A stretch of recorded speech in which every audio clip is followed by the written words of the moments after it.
وہاں سے آنے میں ان کو دیر ہوگی، ان کو تم امیر مت بناؤ، تو کس کو بنانا چاہیے؟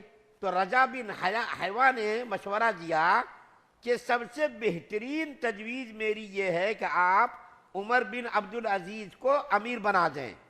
بارقب تجویز کے مطابق لکھ کر کے عمر بن عبدالعزیز کا نام لکھ دیا گیا۔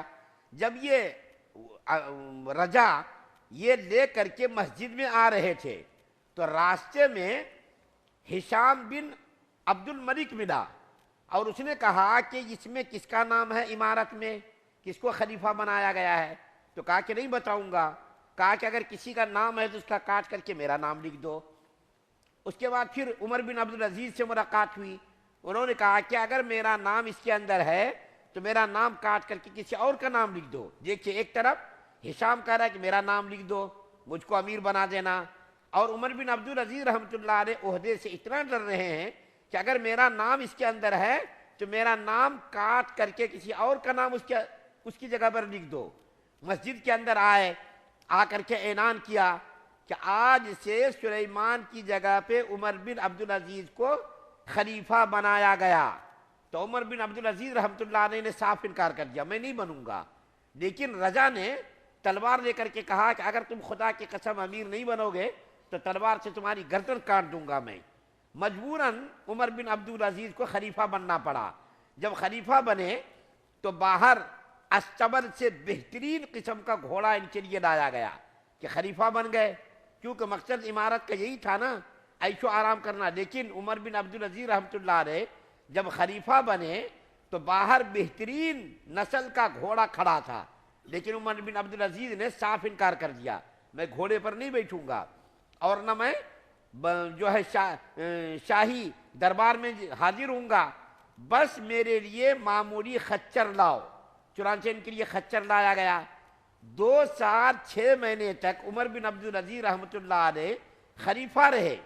اندازہ لگائیے 2 سال 6 مہینے میں کبھی بیوی کے پاس نہیں گئے۔ ذمہ داری کا اتنا احساس تھا ان کو، ذمہ داری کا اتنا احساس تھا، 2 سال 6 مہینے میں کبھی ان کو نہانے کی ضرورت نہیں پڑی۔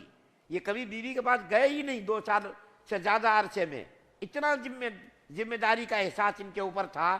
اور پورا خزانہ جو کچھ تھا ان کی بیوی کے پاس، زیورات تھے، پیسے تھے، سارے زیورات لے کر کے بیت المال کے اندر جمع کر دیا۔ اس کو کہتے ہیں کہ عمارت۔ آدمی کو خلق خدا کی خدمت کا جذبہ ہونا چاہیے کہ آج عہدوں کا منصب کا کیا مطلب ہوتا؟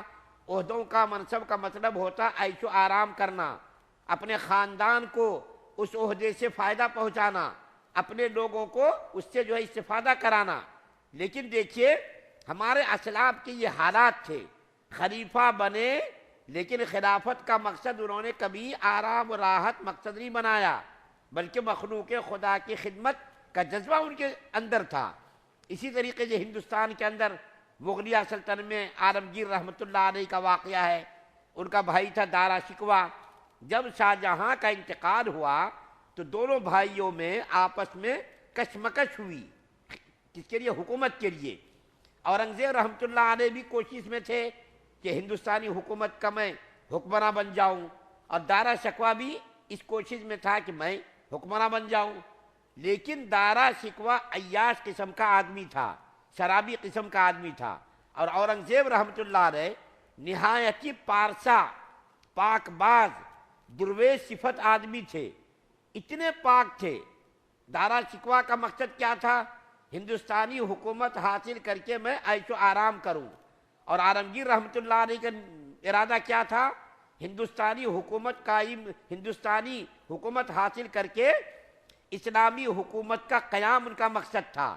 مخلوق خدا کی خدمت ان کے پیش نظر تھی، عیش و آرام ان کے پیش نظر نہیں، عیش و آرام نہیں تھا، بلکہ ان کا مقصد یہ تھا کہ میں ہندوستانی حکومت حاصل کروں گا، مخلوق خدا کو فائدہ پہنچاؤں گا اور اسلامی نظام قائم کروں گا، ان کا مقصد یہ تھا۔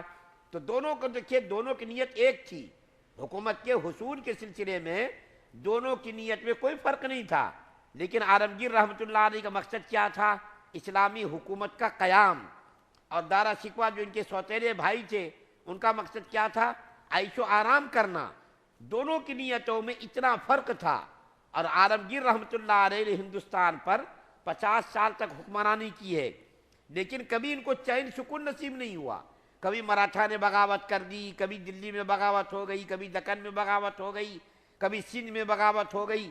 پورے 50 سالہ دور حکومت میں یہ ہمیشہ حکومت کو مضبوط بنانے میں لگے رہے، اور کبھی حکومت کے پیسوں سے انہوں نے کوئی استفادہ نہیں کیا۔ یہاں تک کہ ان کی بیوی نے ایک مرتبہ ان سے کہا کہ صاحب گھر کے اندر کوئی نوکرانی رکھ دیجئے، میں پریشان ہو گئی ہوں گھر کا کام کرتے کرتے۔ تو عالمگیر رحمۃ اللہ علیہ نے صاف انکار کر دیا، بیت المال کے اندر ہمارا کوئی حق نہیں ہے، غربا کا، مساکین کا، یتامہ کا، ان لوگوں کا حق ہے، اس کے پیسوں کو ہم استعمال نہیں کر سکتے۔ یہاں تک کہ ٹوپی بنا بنا کر کے، قرآن شریف اپنے ہاتھوں سے لکھ لکھ کر کے اس کو بیچ کر کے اپنا گزارا کرتے تھے۔ اتنا پارسا پاک باز آدمی تھا۔ اس کے بارے میں دیکھیے آج ہندوستان کے اندر کافروں کے نظریات اور خیالات کیسے ہیں۔ اس سے تو عالمگیر رحمۃ اللہ علیہ سے تو نفرت ہے، کافروں کو، ہندوستانی کافروں کو نفرت ہے۔ اتنا پاک باز، اتنا پارسا آدمی جس نے کبھی کسی کو نقصان نہیں پہنچایا، کسی مندر کو منہدم نہیں کیا، اس کے اوپر الزام ہے کہ انہوں نے مندر کو منہدم کیا، کافروں کے عبادت خانوں کو توڑا، سارا الزام ہے۔ تو دیکھیے یہاں پر بھی عالمگیر رحمۃ اللہ علیہ نے حکومت کے حصول کے لیے کوشش کی اور کامیاب ہوئے۔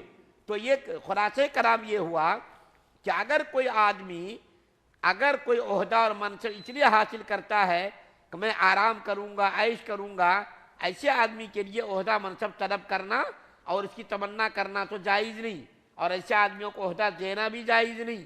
لیکن اگر کوئی ایسا آدمی ہے کہ اگر اس نے وہ عہدہ حاصل نہیں کیا تو دوسرے نااہل آ جائیں گے اور عہدے کے جو حقوق ہے اس کو ادا نہیں کریں گے، مخلوق پر ظلم ہوگا، مخلوق کے ساتھ زیادتی ہوگی، تو ایسے موقعوں پر اگر اس کو یقین ہے کہ میں اس عہدے کا حق حاصل، اس عہدے کا حق مکمل کروں گا اور اس عہدے کا جو حق ہے اس کو پورا کروں گا، تو ایسے موقعوں پر اس عہدے کو حاصل کرنا جائز ہے۔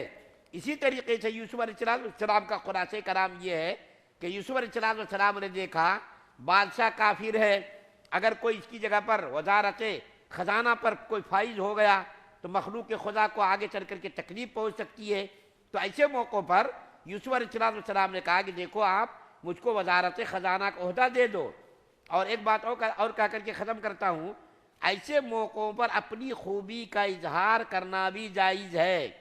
جیسا کہ یوسف علیہ السلام نے کیا کہا، میں امین ہوں، میں حفیظ ہوں، امانت دار بھی ہوں اور خزانے کا محافظ بھی بنوں گا، میں خیانت نہیں کروں گا۔